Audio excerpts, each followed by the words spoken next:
നമസ്കാരം, എല്ലാവർക്കും എൻ്റെ യൂട്യൂബ് ചാനലിലേക്ക് സ്വാഗതം. ഇന്ന് ഞാനിവിടെ പറയാൻ പോകുന്നത് ദക്ഷിണ ഭാരത് ഹിന്ദി പ്രചാർ സഭ നടത്തുന്ന പ്രവീൺ പൂർവാർദ് എന്ന എക്സാമിനെ കുറിച്ചാണ്. ഈ എക്സാമിൽ 3 പേപ്പേഴ്സാണുള്ളത്. പേപ്പർ 1 അതായത് പ്രഥം പത്ര. ഈ ഒരു പേപ്പർ നമ്മൾ 100 മാർക്കിനാണ് എഴുതേണ്ടത്. നെക്സ്റ്റ് പേപ്പർ 2 അതായത് ദ്വിതീയ പത്ര. ഇതും 100 മാർക്കിനെ തന്നെയാണ് നമ്മൾ എഴുതേണ്ടത്. ലാസ്റ്റ് പേപ്പർ 3 അതായത് തൃതീയ പത്ര. ഇതിനും 100 മാർക്ക് തന്നെയാണ്. ആദ്യം നമുക്ക് പേപ്പർ 1 അതായത് പ്രഥം പത്രയിൽ നമ്മൾ പഠിക്കേണ്ട ടെക്സ്റ്റ് ബുക്സ് എല്ലാം ഏതൊക്കെ ടൈപ്പ് ഓഫ് ക്വസ്റ്റ്യൻസ് ആണ് വരിക, ഈ ക്വസ്റ്റ്യൻസ് എല്ലാം ഏത് ടെക്സ്റ്റ് ബുക്കിൽ നിന്നാണ് നമ്മൾ പഠിക്കേണ്ടത്, ഇത്തരം കാര്യങ്ങളെല്ലാം നോക്കാം. പേപ്പർ 1 നമ്മൾ പഠിക്കേണ്ട 4 ടെക്സ്റ്റ് ബുക്സ് ഉണ്ട്. ഒന്ന് നവീൻ ഗദ്യ ചയനിക, രണ്ടാമത്തേത് സ്കന്ദഗുപ്ത്, മൂന്നാമത്തേത് നിബന്ധ് സൗരഭ്, നാലാമത്തേത് ഗബൻ. ഈ 4 ടെക്സ്റ്റാണ് നമ്മൾ പേപ്പർ 1 എക്സാമിന് വേണ്ടിയിട്ട് പഠിക്കേണ്ടത്. ഇതിൽ നിന്നാണ് ക്വസ്റ്റ്യൻസ് എല്ലാം വരിക. പേപ്പർ 1 ക്വസ്റ്റ്യൻ പാറ്റേൺസ് എന്തൊക്കെയാണ് എന്നുള്ളത് നോക്കാം. ഏതൊക്കെ ടൈപ്പ് ഓഫ് ക്വസ്റ്റ്യൻസ് ആണ് വരിക എന്നുള്ളത്. ഫസ്റ്റ് ക്വസ്റ്റ്യൻ വരുന്നത് സപ്രസംഗ വ്യാഖ്യ, അതായത് സന്ദർഭോചിതമായ വിശദീകരണം. സോ ഈ വ്യാഖ്യ വരുന്നത് നമുക്ക് 3 ടെക്സ്റ്റ് ബുക്കിൽ നിന്നായിരിക്കും. അതായത് നവീൻ ഗദ്യ ചയനിക, സ്കന്ദഗുപ്ത്, നിബന്ധ് സൗരഭ്.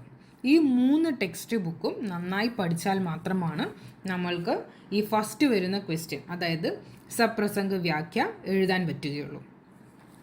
നെക്സ്റ്റ് ക്വസ്റ്റ്യൻ വരുന്നുണ്ടാവുക വിവേചനാത്മക് ലേഖ്, അതായത് വിമർശന ലേഖനം. ഈ ഒരു രണ്ടാമത്തെ ക്വസ്റ്റ്യൻ വരുന്നത് നവീൻ ഗദ്യ ചൈനിക എന്ന പുസ്തകത്തിൽ നിന്ന് തന്നെയായിരിക്കും. മൂന്നാമത്തെ ക്വസ്റ്റ്യൻ വരുന്നതും വിവേചനാത്മക് ലേഖാണ്. നേരത്തെ പറഞ്ഞ പോലെ വിമർശന ലേഖനം. ഈ മൂന്നാമത്തെ ക്വസ്റ്റ്യൻ വരുന്നത് നിബന്ധ് സൗരഭ് എന്ന ടെക്സ്റ്റിൽ നിന്നായിരിക്കും. സോ രണ്ടാമത്തെയും മൂന്നാമത്തെയും ക്വസ്റ്റ്യൻ വിവേചനാത്മക് ലേഖ് തന്നെയായിരിക്കും. പക്ഷെ നമുക്ക് രണ്ടാമത്തെ ക്വസ്റ്റ്യൻ വരുന്നത് നവീൻ ഗദ്യ ചൈനിക്കയിൽ നിന്നായിരിക്കും. മൂന്നാമത്തേത് വരുന്നത് നിബന്ധ് സൗരഭിൽ നിന്നായിരിക്കും.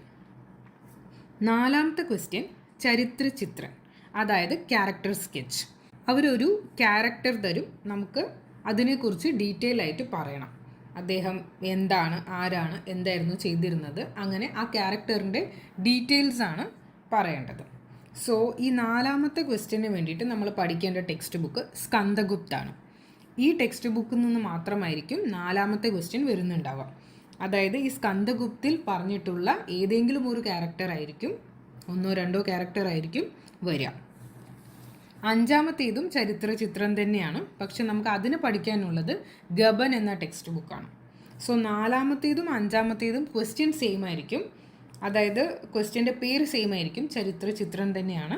പക്ഷെ നാലാമത്തേതിന് വേണ്ടിയിട്ട് നമ്മൾ പഠിക്കേണ്ടത് സ്കന്ദഗുപ്തും അഞ്ചാമത്തേതിന് വേണ്ടി പഠിക്കേണ്ടത് ഗബൻ എന്ന ടെക്സ്റ്റ് ബുക്കുമാണ്.